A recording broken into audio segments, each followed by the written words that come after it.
S के कुकिंगमध्ये तुमचं स्वागत आहे. आज आपण होळीची करंज्या बनवूया. खवाची खवा पण बोलतात, मावा पण बोलतात. आपण गाजरमध्ये टाकतो.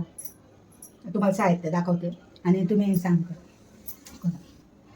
आता मी याच्यात अर्धा वाटी मैदा, अर्धा वाटी आपलं घराचं पीठ म्हणजे चपातीचं पीठ, गव्हाचं पीठ, आपण चपाती बनवतो ते पीठ अर्धा वाटी आणि मैद्याचं पीठ. आता मी ही 1 वाटी खोबरं किसून घेतलं आहे बारीक याच्यावर. आणि ही खडी साखर आहे. मी याच्यानं बनवते कारण की गोड आमच्याकडे खात नाही म्हणून मी बनवत नाही. गोड तुम्हाला जास्त दाखवत नाही, माझ्या ब्लॉगमध्ये पण नसणार जास्त गोड. आणि हे जर असे सगळे ड्रायफ्रूट आहेत, सगळे मिक्स आहेत ते. हे आपण बारीक असे दरदरा वाटून घेणार आहे. आणि हा खवा आहे. मी आधी ऑलरेडी तवा चढवून दिला आहे याला शेकासाठी. आता आपण याच्यात मीठ घालूया. सगळ्यात पहिले आपण याच्यात थोडंसं घी टाकूया. गरम करून पण टाकू शकता, मी असंच टाकते. 2 चमचा म्हणजे कमी कमी आहे, जास्त फुल भरून नाही घेतले, कमी चमचा भरून घेतले. आणि मीठ घालते. हे आपले इलायची पावडर मी अशी वाटून ठेवते आणि जायफळ ठेवते त्याच्यात, म्हणजे चांगलं राहतं. आता आपण सगळ्यात पहिले पीठ मळून ठेवून देते मी साईडला. मग आपण सारण तयार करूया. थोडं थोडं पीठ पाणी टाकून मळून घेऊया.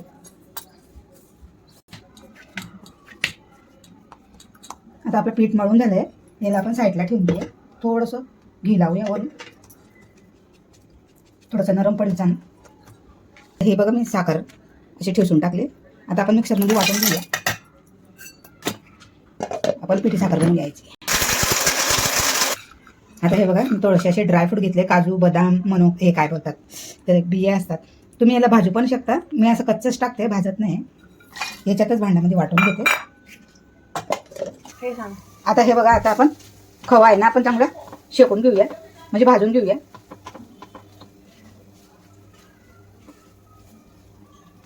हे बघा आपला खवा भाजून झाला आहे. आणि हे आपलं ड्रायफ्रूट आहे त्याच्यात टाकूया आपण साईडला. हा थोडासा रवा घेतला आहे मी, 3 चमचा घेतला आहे मी. 3 चमचा भरून रवा घेतला आहे, थोडंसं म्हणजे असे बाइंडिंग होईल म्हणून. ते पण भाजून घेऊया आपण.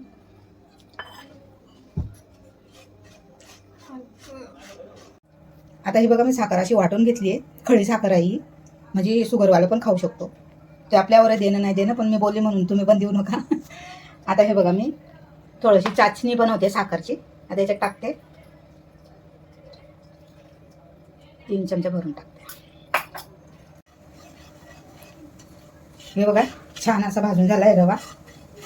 जास्त जाळवायचा नाही आहे, नाहीतर कडू लागणार नाही. आता काढून घेऊया आपण. गॅस बंद करू. सगळं एकत्रच टाकून दिलं मी, ड्रायफ्रूटचं हे मिश्रण आणि हे खवायचं आणि हे आपलं घ्यायचं. आता आपण खोबरं टाकूया. जेवढं पाहिजे तेवढं टाकू शकता.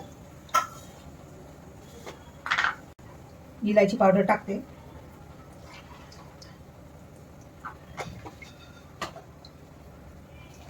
साखर टाकूया, म्हणजे आपली खडी साखर.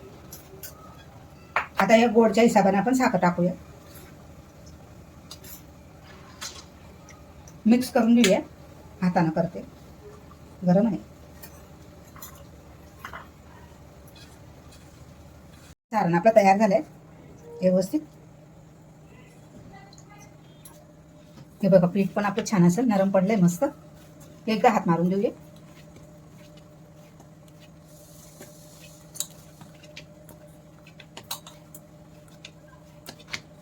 आता आपल्याला मोठं बनवायचं आणि त्याच्यात ना. आता हे बघा एवढा गोळा घेतलाय. आता ह्याला आपण पीठ लावून लाटून घेऊया. आता आपण डब्याचे झाकणं याला असं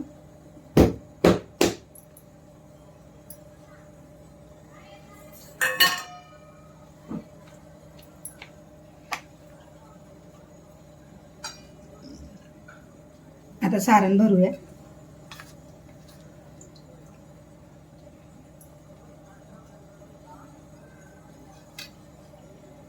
जेवढं पाहिजे तेवढं भरू शकता.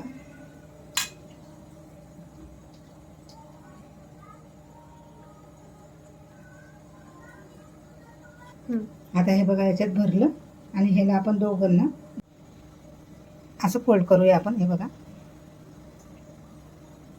मला येत नाही आहे फोल्ड करता, तरी पण करते हे.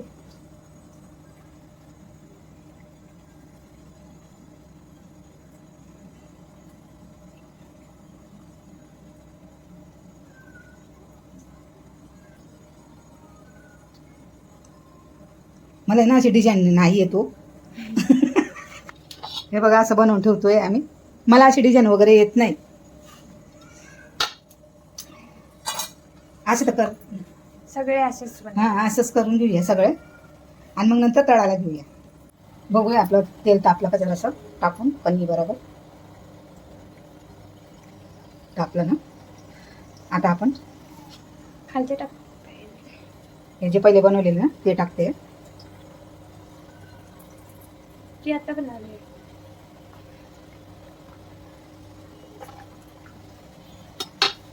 2-2 बसतील, 3-3 2-2 तेवढे टाकते. मी कढई छोटी मुद्दाम ठेवली आहे.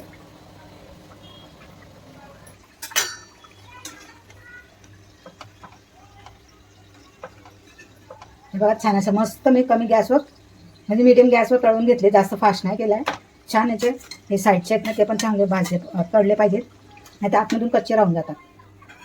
एकदम कमी मीडियममध्ये तळून घ्यायचे. हे बघा आपले करंज्या भुजिया करंज्या काय बोलतात भुजिया. हे बघा तळून झालेत, बाकीचे पण तळून घेऊया आपण. आपल्या करंज्या तयार झाल्या आहेत. गुजिया तयार झाल्या आहेत. कारण की याचा कलर असा दिसतोय, गव्हाचं पीठ आणि मैदा आहे ना म्हणून कलर असा आलाय खूपसुरत बघा. आता आपण थोडीशी मी चाटणी बनवली आहे, टाकूया.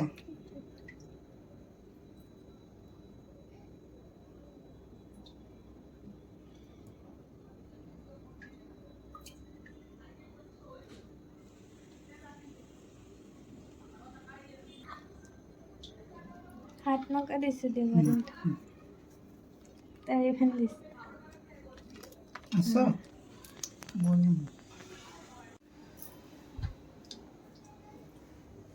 हे बघा आपल्या भुजिया तयार झालेत.